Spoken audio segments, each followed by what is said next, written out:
Pour freiner la propagation du coronavirus au Togo et surtout dans le Grand Lomé qui concentre plus de 70% des nouveaux cas détectés, le gouvernement s'est vu obligé d'imposer de nouvelles mesures restrictives qui sont entrées en vigueur depuis la semaine dernière.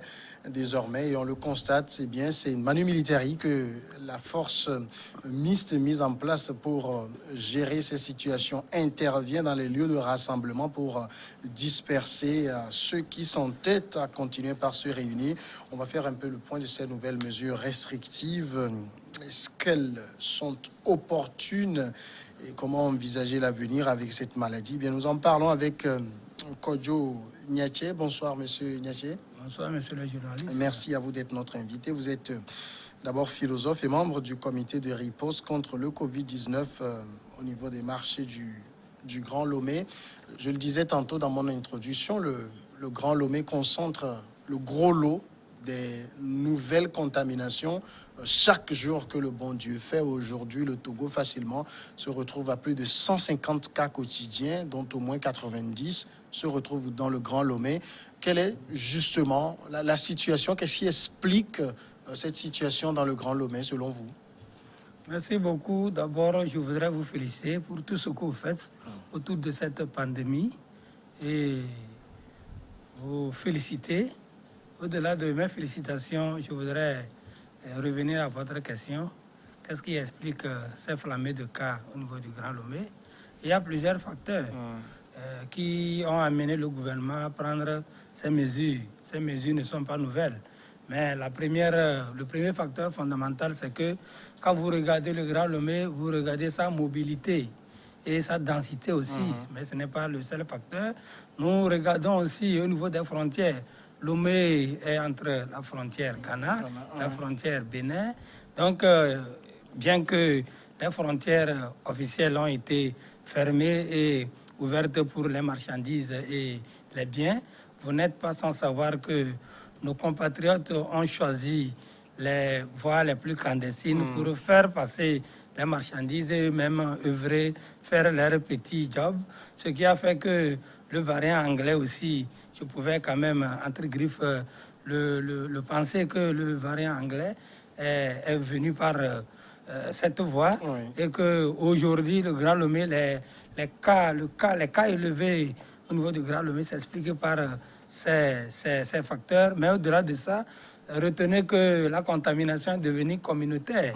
Et donc, une fois que nos compatriotes ont entre-temps relâché au respect des mesures barrières, autrement dit, le port correct des cachinés, le respect de la distanciation physique et autres, les mariages qui se faisaient sans tenir compte du respect de la distanciation physique et autres ont concouru à cette situation que nous observons malheureusement, avec plus de 500 cas par semaine. Et qu'aujourd'hui, nous sommes à 107 décès. Nous sommes aussi à 9 992 cas confirmés et nous dénombrons 2115 cas actifs. Et heureusement, nous avons 7 770 guéris. Alors, avant peut-être de venir même dans ces mesures restrictives et voir leur pertinence, je voudrais qu'on parle un peu de ces chiffres-là. Aujourd'hui, quand on regarde un peu la manière dont les chiffres sont présentés, beaucoup parlent même de la pandémie des chiffres. Est-ce que finalement, cette façon de faire, de montrer ces chiffres, on se dit on a près de 10 000 cas confirmés tout de même depuis plus d'1 an, est-ce qu'il y a matière à s'alarmer d'après vous au regard de ces chiffres-là? Tout à fait. Votre question, elle est pertinente et elle est partagée. C'est une question que nous devons analyser ensemble. Mais on a souvent dit que lorsque vous allez à un examen et on ne vous montre pas les conséquences de l'échec ou de la réussite, vous n'allez pas vous préparer suffisamment pour réussir. C'est pourquoi ce qui est présenté comme cas, bien comme fait, n'est pas inventé. C'est pour montrer à nos compatriotes, à nos concitoyens, que si rien n'est fait, nous allons vivre le pire. Donc, le fait d'expliquer à nos concitoyens, à nos compatriotes que nous sommes en train d'aller vers une situation très difficile ce n'est pas une mauvaise chose. C'est une manière de les interpeller, de les amener à prendre conscience de l'existence de la maladie et de comment la maladie fait rage dans la sous-région et particulièrement dans notre pays, le Togo. Ça veut dire que vous remarquez que malgré ces situations, ces chiffres qu'on montre, il y a toujours ce manque de prise de conscience qu'on voit dans la population. Tout à fait. C'est ce manque de prise de conscience qui a amené le gouvernement à endurcir les mesures barrières. Aujourd'hui, vous n'êtes pas sans savoir, vous convenez avec moi que nos concitoyens, nos compatriotes ont pensé à un moment donné que la maladie n'existait pas. Vous êtes là, vous avez constaté que certains leaders politiques sont allés démontrer sur certaines chaînes que la maladie n'existe pas. Alors que vraiment, cette maladie ne peut pas faire objet de débat politique. C'est une maladie et vraiment, les cas de décès. Moi-même, j'ai vécu un cas. J'ai vécu un cas de décès dans ma famille. Et effectivement, actuellement, je me dis que vraiment, quand je vois que les gens sont en train de s'amuser, ça me fait pitié. Ça me fait peur. D'ailleurs, même, c'est pas plus qu'une semaine que certains leaders de l'opposition ont été atteints par cette maladie et sont venus témoigner. Avant même le témoignage, certains distribuaient des cachinés. Mais au-delà de ça, nos concitoyens, nos compatriotes ont pensé que c'est de trop et qu'il fallait relâcher. Et ce relâchement a entraîné ces flambées de cas que nous observons, surtout dans le Grand Lomé, et qu'il faudrait quand même reprendre le tir. C'est pourquoi vraiment il faudrait toujours continuer par sensibiliser. C'est pourquoi je voudrais aussi vous féliciter, parce que nous vous suivons à chaque fois, comment vous sensibilisez nos concitoyens par rapport à la prise de conscience sur cette maladie. Alors, en même temps, ça fait quand même plus d'1 an que cette histoire dure. Est-ce qu'on ne peut pas comprendre que les gens, finalement, soient fatigués d'entendre la même chose, qu'on leur redise la même chose?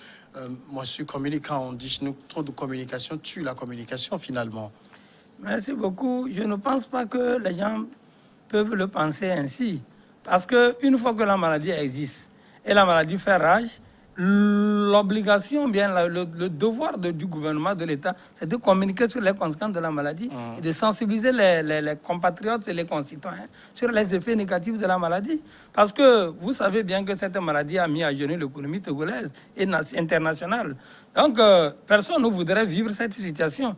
L'État qui a la responsabilité de couvrir ou bien de la santé de ses administrés doit à chaque minute se préoccuper, et cette situation-là préoccupe l'État. C'est pourquoi on ne peut pas dire que nous sommes fatigués de la sensibilisation et que trop de sensibilisation tue à la sensibilisation. Cette conception, je ne suis pas d'accord avec elle dans cette dynamique ou bien dans cette logique dans laquelle nous sommes, parce que la santé n'a pas de prix.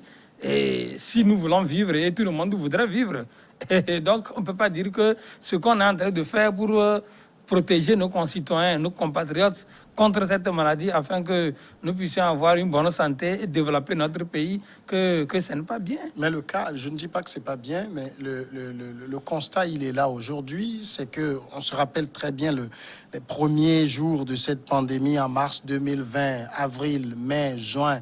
Il y avait peut-être ce respect systématique des mesures barrières, mais après, tout le monde a constaté ce relâchement. Et les émissions, les sensibilisations, je ne sais plus trop si les gens y font très attention, parce que si on constate qu'il y a relâchement, c'est que les gens ne font plus attention à ces choses.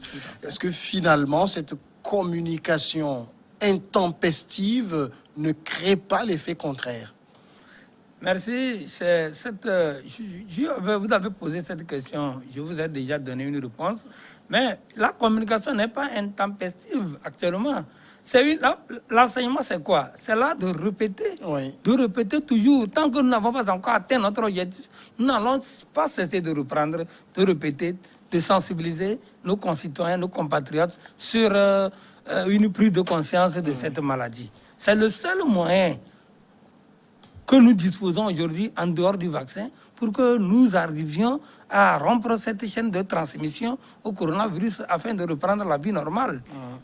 Donc, je ne pense pas que plus de communication met en difficulté nos concitoyens. Nous reconnaissons quand même qu'il y a eu un relâchement du respect des mesures barrières, parce que lorsque la maladie était annoncée, quand nous avons constaté le premier cas, il y a de cela au moins 1 an, 2 mois, dans notre pays, les gens avaient peur. Donc, à force de vivre, les gens ont commencé par penser que la maladie n'existe plus.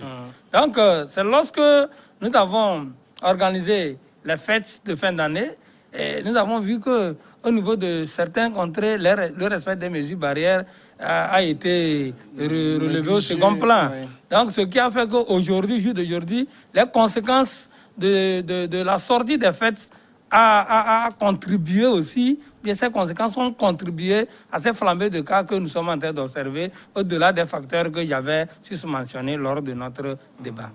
Est-ce qu'on est en train de tendre vers ce qu'on appelle le pic de la pandémie? Est-ce qu'on l'a atteint ou est-ce qu'il reste à venir? Cette question, c'est une question que je ne peux pas vous donner une réponse précise, mais vous permettez que nous analysons ensemble la situation. Oui. Et hier, c'était un décès, aujourd'hui, c'est 107 décès. Donc, il faudrait comprendre que cette question a déjà sa réponse et que nous devons tout faire pour respecter les mesures barrières. Respecter les mesures barrières, c'est le premier moyen pour que nos concitoyens, nos compatriotes et nous-mêmes, nous puissions nous débarrasser de cette maladie au-delà du vaccin que nous avions. Au-delà du vaccin que nous avions, parce qu'au jour d'aujourd'hui, ce n'est pas tous les compatriotes qui ont été vaccinés. Je peux dire que c'est plus de 50 000 aujourd'hui, si nous pouvons le dire, qui ont été vaccinés. Et ça n'atteint même pas le seuil pour qu'on puisse se relâcher. Donc, vraiment, je peux vous dire que nous y sommes, nous allons continuer, mais nous avons espoir que nous allons réussir. Alors, le gouvernement, comme on le disait, a pris de nouvelles mesures restrictives. Enfin, c'est même, on peut le dire, un rappel des mesures qui existaient déjà. Est-ce que ça veut dire qu'au niveau du gouvernement, des autorités, il y a eu aussi relâchement? Je ne saurais le dire. Le gouvernement, les autorités, ils sont des individus comme nous. Sauf que les titres qu'ils portent les amènent à avoir une autre responsabilité et que ce relâchement a été constaté à tous les niveaux, mais à des degrés différents. Donc, du coup, la réorganisation ou bien le fait que nous sommes revenus encore sur notre ancien système de rappeler les mesures barrières d'une manière contraignante prouve que les autorités elles-mêmes ont compris que ce relâchement-là a été quand même observé à tous les niveaux, mais à des degrés différents, comme je le disais. Alors, vous pensez qu'il était quand même opportun qu'on revienne sur ces mesures-là? Tout à fait. Au regard de la situation. Il était plus qu'opportun, parce que les faits, les chiffres parlent d'eux-mêmes. Les chiffres parlent d'eux-mêmes. Imaginez que vous soyez à la maison et qu'on vous dise que votre soeur est décédée de Covid. Et le lendemain, on vous dit que votre grand frère est décédé de Covid. Il faut savoir que votre tour arrive. Parce que vous vivez ensemble. Et les contaminations sont... Vous connaissez comment ce virus se contamine. Oui. Donc, le rappel des mesures, de ces mesures barrières, est dicté par le gouvernement d'une manière contraignante, a été plus que nécessaire. Plus que nécessaire parce que c'est le seul moyen pour rappeler nos compatriotes au respect de ces mesures et les amener à prendre conscience des conséquences néfastes de cette maladie sur la population togolaise et sur la population tout entière. Aujourd'hui, nous sommes là, vous voyez, demain on dit qu'il y a 5 décès, après on dit qu'il y a 100 cas actifs. Vraiment, ça doit nous interpeller. Ça nous interpelle. Donc, si le gouvernement n'avait pas rappelé ces mesures barrières en les rendant obligatoires, j'allais dire que vraiment, il devrait faillir à sa mission de protéger la santé et l'intérêt de ses administrés. Donc, une fois, je salue cette clairvoyance du chef de l'État et qui a instruit le gouvernement à prendre ces mesures et qui viendra après nommer réduire les cas de contamination et nous amener à réduire aussi les charges hospitalières dans nos hôpitaux. Mais est-ce que depuis que ces nouvelles mesures ont été réactivées, disons-le comme ça, vous avez constaté au niveau de la population un changement? Tout à fait. Tout à fait. Et d'abord même, juste après le Conseil des ministres du 24 passé, où ces mesures ont été rappelées et avec toutes les rigueurs, nous avons commencé par constater que nos concitoyens, nos compatriotes, surtout ceux qui sont sur les motos, quand ils arrivent au niveau des carrefours, ils se disaient entre eux que maintenant on a encore repris, les gendarmes sont au niveau des feux tricolores. Donc ça voudrait dire qu'au niveau des Togolais, c'est un peu... Ça me fait très mal qu'on nous dise que la présence du gendarme est le début de la sagesse au Togo. Vraiment, ça fait pitié, mais nous sommes en train de reconnaître qu'il fallait revenir sur l'ancien système quand nous avons mis la FODAP en place. Si même la FODAP était beaucoup plus accentuée sur les interventions et la dissuasion. Donc, nous avons constaté plutôt qu'il fallait aller vers plus de pédagogie en incluant, en mettant en contribution les civils. Mais nous avons expérimenté ça, d'où la naissance du GMS, le groupe mixte de surveillance anti-Covid, qui prend en compte ces deux volets, les forces de l'ordre de sécurité et les civils. Et ces civils proviennent de certaines entités, l'ANADEB, l'ANVT, l'ANP et la police verte, qui mettent ensemble leurs forces pour qu'on puisse quand même opérer dans le Grand Lomé, surtout parce que nos intentions sont toujours focalisées dans le Grand Lomé, parce que vous l'avez bien dit que 70% de ces cas se font observer dans le Grand Lomé. Alors, j'allais dire ce jumelage, ce melting pot qu'on a fait avec forces de sécurité, avec la population civile, vous avez parlé des volontaires de la NVT, vous avez parlé des volontaires pour l'environnement. Est-ce que cette force, enfin ce comité mixte vous semble plus, j'allais dire, idéal que la FOSAP à l'époque? Nous n'allons pas parler de l'idéalité, mais nous parlons toujours de l'efficacité et de leur manière d'opérer. C'est-à-dire qu'arrivé à un moment, nous avons constaté que la FOSAP faisait bien son travail, mais d'une manière pédagogique, on avait voulu réduire un peu les interventions et aller vers la conscientisation de nos populations. Ce qui nous a amené à changer de stratégie, à mettre en place cette nouvelle stratégie qui consiste à mettre ensemble les forces de l'ordre de sécurité et les civils. Donc, ce groupe mixte anti-Covid, de surveillance anti-Covid, a pour mission, c'est la même mission, mais qui est beaucoup plus inclusive et participative. Ça prend en compte nos populations. Mais l'idéal dans cette mission, c'est qu'on a constaté entre-temps que la FOSAP avait eu certaines difficultés. Et ces difficultés étaient liées au non-respect d'un moment donné aux droits des personnes. Et que vous êtes Togolais, vous avez même communiqué là-dessus par rapport à comment certains concitoyens ont été bastonnés. Et qu'il fallait revoir la stratégie. Donc, c'est ces facteurs-là qui ont amené le gouvernement à redéfinir une autre stratégie, une autre manière de continuer la lutte en impliquant tous nos concitoyens, nos compatriotes, ce qui a donné lieu à cette nouvelle stratégie que nous appelons communément le GMS. Alors donc, tout cela mis en bout en bout, on espère inverser donc la progression des cas. Mais quand on regarde aussi au fond des mesures édictées, il y en a qui font interroger, par exemple, cette interdiction qui est faite dans les églises, par exemple. Il n'y aura plus de chants de chorale, plus de chants de groupes musicaux.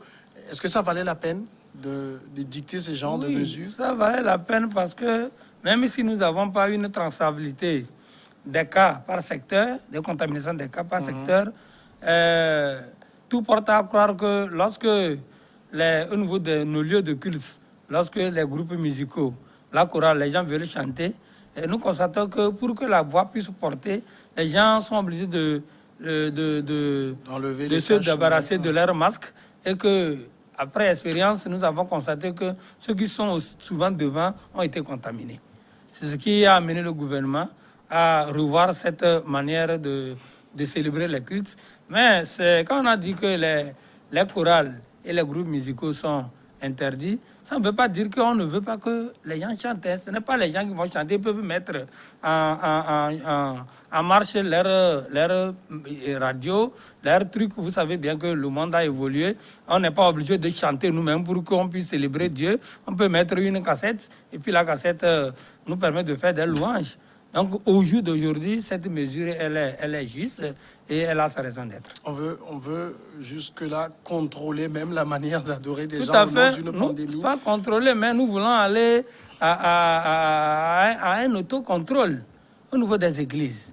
C'est-à-dire, cet autocontrôle prendra en compte ces petites observations des mesures barrières qui vont créer des foyers de contamination dans les églises. C'est pour éviter que nos églises deviennent des foyers de contamination que nous avions, le gouvernement a pris la responsabilité d'interdire ces groupes de chorale ou bien ces trucs musicaux qui peuvent être aussi des éléments catalyseurs de contamination. Alors, si je comprends bien, M. Niamtche, on est en train de rechercher donc, à éliminer ce qui peut éventuellement constituer des clusters.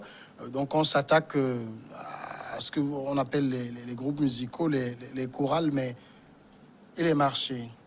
Depuis le début de la pandémie, aucun marché n'a été fermé. Nous sommes tous à Lomé, on voit les comportements. Il y a quelqu'un qui me disait qu'il est persuadé que les marchés sont les principaux clusters. Personne n'ose y toucher, mais c'est à ces groupes organisés ou peut-être même l'application des mesures barrières est plus stricte qu'on s'en prend. Tout à fait. Vous avez touché un point très essentiel. Les marchés, d'abord même, c'est notre mission. Les marchés, surtout du Grand Lomé. Oui, bien sûr. Si vous dites que rien n'a été... Les marchés, rien n'a été touché, ce n'est pas vrai. Non, je n'ai pas dit que rien n'a été touché, mais je dis qu'on regarde, on voit ce qui se passe sur les marchés. Oui. Au niveau des marchés, vous savez bien que si nous hasardons à fermer les marchés, vous-même vous comprendrez comment ça va se passer. Notre économie, vraiment, on peut plus vivre, mais nous avons pris des dispositions pour amener nos compatriotes à éviter de se contaminer dans ces lieux, ces grands lieux d'attroupement que nous appelons communément nos marchés. C'est pour cela que dès la naissance de la pandémie, nous avons, le gouvernement a instruit les comités locaux de repose contre la COVID-19. Et actuellement, au niveau du Grand Lomé, c'est le préfet d'Agouenivé, le président Ouaté, qui est le président du comité, assisté de Mme Pocholi, et qui est la vice-présidente de ce comité, qui est DG de l'EPAM. Donc, des dispositions ont été prises pour sécuriser les marchés. Quelles sont les dispositions qui ont été prises? Si vous le permettez, on peut aller dans ces détails. Oui. Nous avions commencé par identifier le nombre de marchés dans le Grand Lomé. Nous avons aujourd'hui 61 marchés dans le Grand Lomé.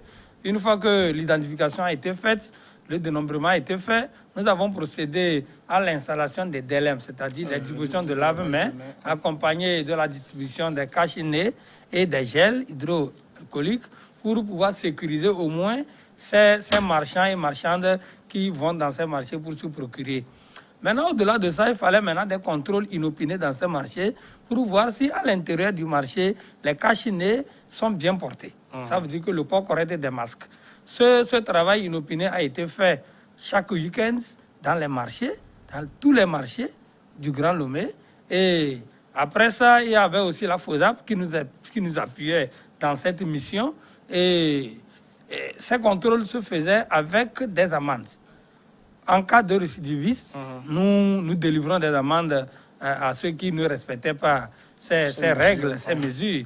Donc, beaucoup de choses ont été faites dans nos marchés, mais votre question, elle reste pertinente. Qu'est-ce qui se fait actuellement? Et nos marchés, au-delà de... Puisque la distanciation physique est difficile d'être respectée dans les marchés, mais si nous regardons comment le grand marché est construit, vous voyez qu'il y a de l'espace. Mais nos concitoyens ne peuvent pas respecter ces espaces. Qu'est-ce que nous faisions? Nous mettons les DLM, comme je t'ai dit, et les gens se lavent les mains. Lorsque nous savons que les gens sont lavés les mains, nous leur passons du gel, même s'ils se touchent, au moins il y a moins de risques que les gens se contaminent. C'est ça aussi la stratégie. Il y a moins de risques que nos concitoyens, nos compatriotes se contaminent. Donc au-delà de ça, nous les demandions à chaque fois ce que nous avons mis dans les marchés, parce que nous avons les comités des marchés, que nous appelons les équipes de veille, les régisseurs et les comités, les fédérations des marchés, à qui nous avons donné la responsabilité de surveiller le port correct des masques et le respect des mesures barrières au sein du marché. Donc, bref, c'est ce qui se fait dans les marchés. Mais au fur et à mesure que nous évoluons, nous allons compléter en tenant compte des besoins, des réalités des marchés, d'autres mesures pour que les marchés ne deviennent plus bien pas des foyers de contamination. Mais de toute façon, comme vous l'avez dit tantôt, puisqu'on n'a aucune traçabilité, on ne sait pas où tel a contracté la maladie, il est fort probable que les marchés soient des clusters ignorés. Pas du tout. Quand nous parlons, nous disons que nous n'avons pas une traçabilité de la contamination par secteur de la maladie. Ça ne veut pas dire que nous ne savons pas que à tel endroit, il y a eu des foyers de contamination. Vous avez, devant nous, il y a eu des lieux qui ont été bouclés. C'est parce que nous avons constaté que ces lieux sont devenus des foyers de contamination, que ces lieux-là ont été bouclés. Donc, jusqu'au jour d'aujourd'hui, les marchés ne sont pas encore identifiés comme des lieux de foyers de contamination. Donc, le jour où on constatera que ces marchés sont devenus des lieux de contamination, les dispositions seront prises par les autorités les plus compétentes pour réguler cette situation. Alors donc, en tout cas, l'invite qu'on peut lancer à l'endroit des concitoyens, c'est de respecter strictement ces mesures pour que la courbe puisse être inversée. Tout à fait. D'abord même, au jour d'aujourd'hui, Lomé n'est pas épargné du couvre-feu. Lomé actuellement est sur une bande rouge. C'est au fur et à mesure, nous allons observer comment nos concitoyens, nos compatriotes respectent ces mesures barrières que pour voir s'il faut aller à un couvre-feu ou pas. Parce que les cas de contamination augmentent à Lomé.